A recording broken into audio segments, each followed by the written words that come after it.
Antarctica is the world's largest repository of fresh water. It holds 30 million cubic kilometres of ice, which is approximately 61% of all fresh water on the Earth. The continent is very cold. It supports an abundance of life that thrives in the oxygen-rich waters.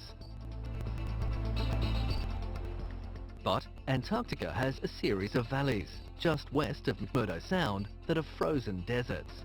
The Transantarctic Mountains give rise to a unique type of wind, driven by the weight of cold air as it falls down the slopes. Known as katabatic winds, they can reach speeds in excess of 300 kilometers per hour, and they cause any ice that may be present to evaporate.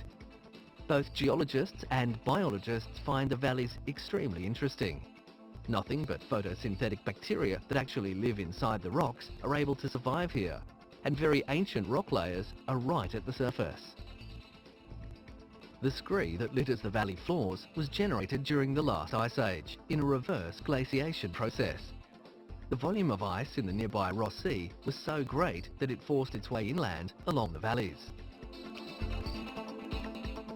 The valleys have lakes, all of them covered by a thick, smooth layer of ice.